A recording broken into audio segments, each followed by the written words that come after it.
మహాత్మా గాంధీజీ. స్వరాజ్యం అంటే చావు భయాన్ని విసర్జించడం. స్వరాజ్యం పేరిట ఆంగ్లేయుల పాలన నుంచి మాత్రమే భారతదేశానికి ముక్తి కలిగించాలి అన్నది నా అభిమతం కాదు. ఒక బానిసత్వం స్థానంలో మరొక బానిసత్వం తెచ్చుకోవాలి అని నాకు ఏమాత్రం లేదు. స్వరాజ్యం అంటే మన దేశవాసులలోని కట్టకడపటి వ్యక్తి కూడా స్వేచ్ఛను పొందడం అని నా భావన. అన్ని రకాల సంకెళ్ల నుంచి భారతదేశానికి ముక్తి కలిగించాలన్నదే నా సంకల్పం. స్వరాజ్యం అంటే స్వీయ ఆత్మపాలన మరి స్వీయ ఆత్మసంయమనం. ఇలా పూర్ణ స్వరాజ్యం ద్వారా ప్రజాబాహుళ్యంలో జాగృతి కలగాలి. తమకు హితమైనది ఏమిటో వారు తెలుసుకోవాలి. మరి దానికోసం ప్రపంచాన్ని ఎదిరించి అయినా పాటుపడాలి. స్వరాజ్యం అంటే బయట నుంచి కాని లోపల ప్రపంచం నుంచి కాని ఆత్మపై దాడి జరగకుండా ఉండడం. అదే వాస్తవ స్వరాజ్యం. మరి స్త్రీలు, పురుషులు, పిల్లలు అందరూ కూడా వాస్తవ స్వరాజ్యాన్ని చవిచూడగలగాలి. అలా వారంతా ఆ ఉన్నత స్థితిని చేరుకోవడానికి శ్రమించడమే వాస్తవమైన విప్లవం. ఈనాడు మన అందరి మనస్సుల్లో భ్రమలు నిండి ఉన్నాయి. మూర్ఖత్వంతో ఒకరితో ఒకరు పోట్లాడుకుంటున్నాం. మరి మనం మన సోదరుల పట్ల రౌడీల్లా వ్యవహరిస్తున్నాం. ఇటువంటి వారికి ముక్తి లేదు, మరి స్వరాజ్యం లేదు. కనుక మనం భ్రమల నుంచి, మూర్ఖత్వం నుంచి బయటపడాలి అంటే నిరంతర సాధనతో కూడిన ఆత్మనియంత్రణ మనకు చాలా ముఖ్యం.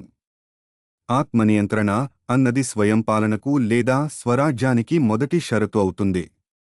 ఇందుకుగాను మనం చేయవలసింది ఇతరుల దృక్పథాన్ని అర్థం చేసుకుంటూ దానిని గౌరవిస్తూ ఉండాలి.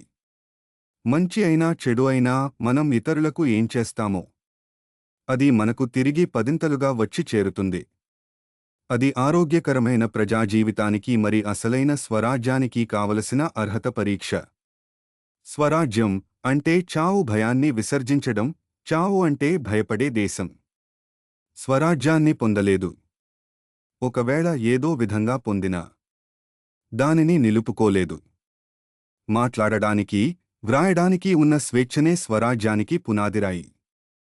కాబట్టి పునాదిరాయి ప్రమాదంలో ఉన్నప్పుడు ఆ ఒక్క రాయిని రక్షించుకోవడానికే మన శక్తినంతా కూడా తీసుకుని మరీ ప్రయోగించాలి. స్వరాజ్యం ఆకాశం నుంచి ఊడిపడదు. ఓపికతో, శ్రద్ధతో నిరంతరం శ్రమించినప్పుడు, మరి పరిసరాలను తెలివితేటలతో అర్థం చేసుకున్నప్పుడు లభించే ఫలితమే.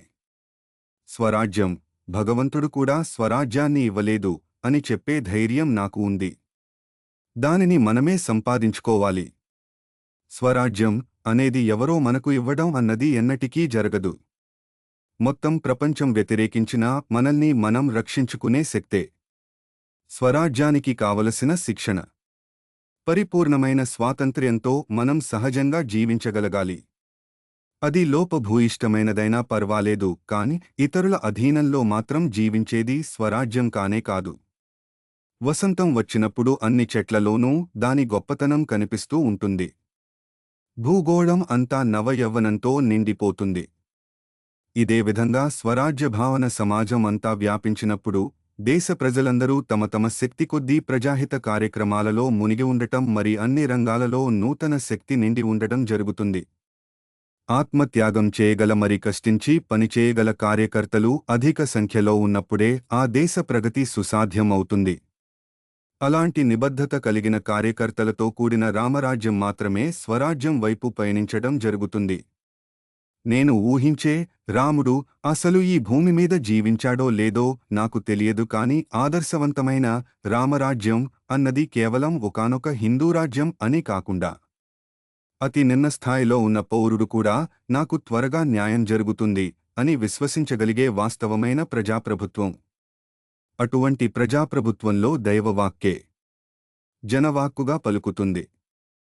మరి ప్రజల గొంతుల్లో నిజాయితీ, ధైర్యం, మార్దవం, వినయం, మరి సంపూర్ణమైన ఆత్మత్యాగం ప్రతిధ్వనిస్తుంటాయి. మూలం మహాత్మాగాంధీ మనస్సు. కూర్పు are. K. Prabhu, you. Are. Rao.